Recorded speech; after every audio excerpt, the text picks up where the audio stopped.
The lights are going out in Fremont, and the reason isn't a power failure, it's a policy failure.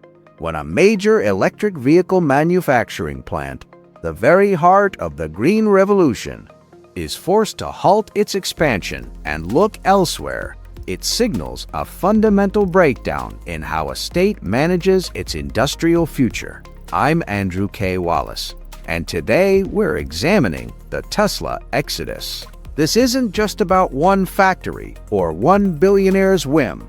It's a case study in what happens when regulatory complexity and ideological rigidity collide with the cold, hard math of manufacturing. California didn't just lose a factory.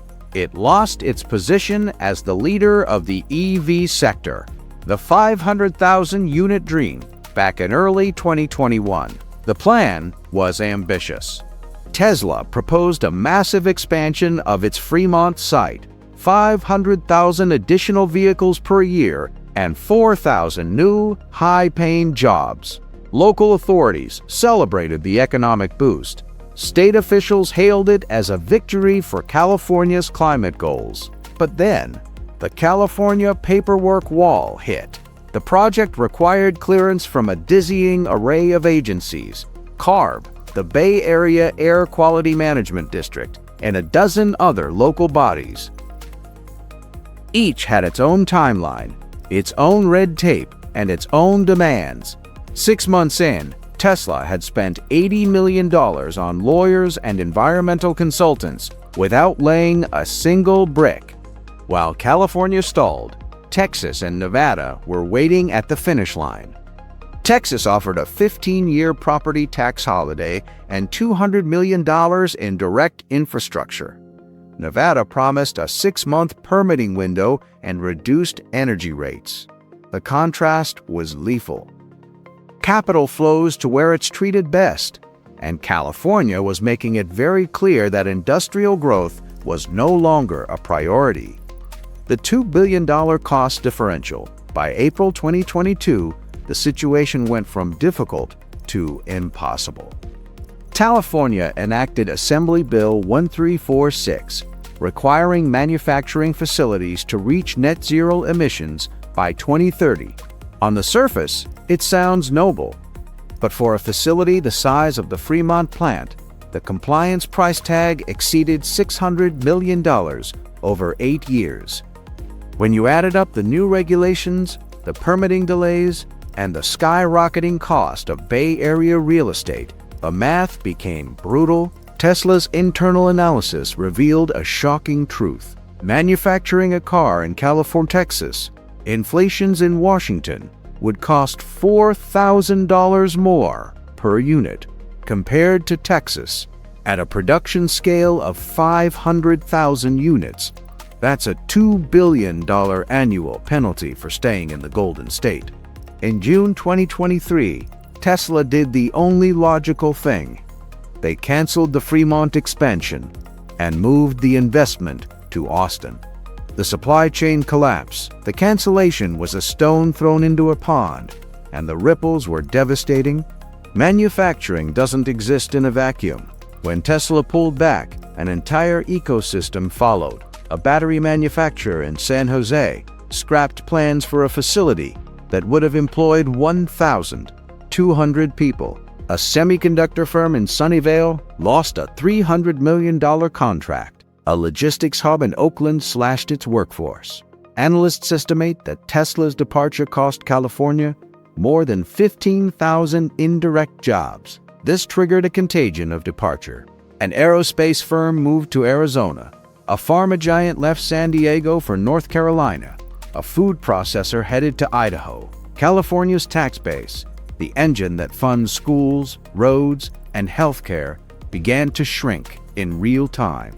The environmental irony.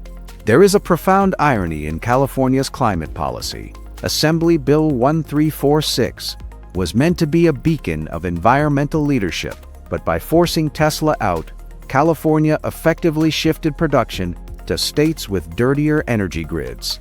Texas generates over 40% of its power from natural gas and coal. By forcing EVs to be built in Texas instead of California, where the grid is significantly cleaner, the total carbon footprint of every new Tesla actually increased. California's policy didn't eliminate emissions, it just exported them, while simultaneously losing the economic benefits of the industry. By 2025, California faced a $23 billion budget deficit. The response from Sacramento? Proposing higher taxes on the businesses that remained. This is the policy trap. Higher taxes drive more departures, which shrinks the tax base, necessitating even higher taxes. The human cost of bureaucracy. Behind these billions are real people.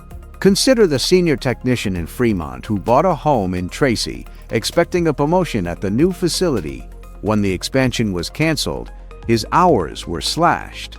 His income dropped 20%, but his mortgage didn't. He eventually sold his home at a loss. Or consider the small restaurant owner 3 blocks from the plant.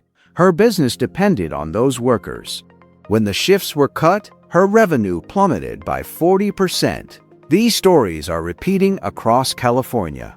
Small cafes, childcare centers, and service stations are quietly closing as their customer base evaporates. The credit rating crash. The market has a way of speaking the truth, even when politicians won't. In March 2025, Moody's and Fitch downgraded California's bond rating. They cited long-term fiscal imbalances and a decline in economic competitiveness. This downgrade means California now pays higher interest rates on its debt. Every extra dollar spent on interest is a dollar taken away from schools and public safety. It is a slow-motion fiscal collapse, driven by the very policies meant to secure a better future. When asked about Tesla's departure, the governor's office stated they make no apologies for holding corporations to the highest standards. But here is the reality. You can have the highest standards in the world, but if they make it impossible to do business, you will have no industry to regulate. The lesson for the nation: what happened in California is a warning for the rest of the world.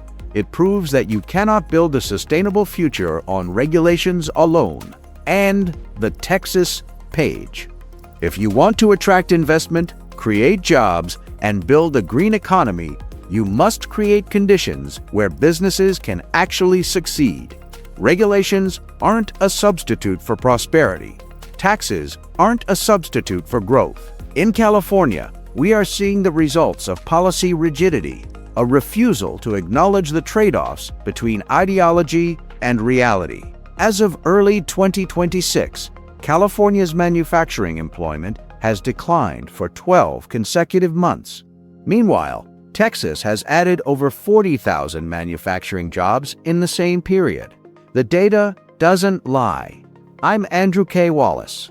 I want to hear your perspective on this. How should policymakers balance environmental goals with the need to keep industry local? Is California's high-standard approach worth the economic exodus? Join the conversation in the comments below. If you value this type of strategic analysis, please like the video and subscribe. We'll continue to follow the data wherever it leads. Thank you for watching.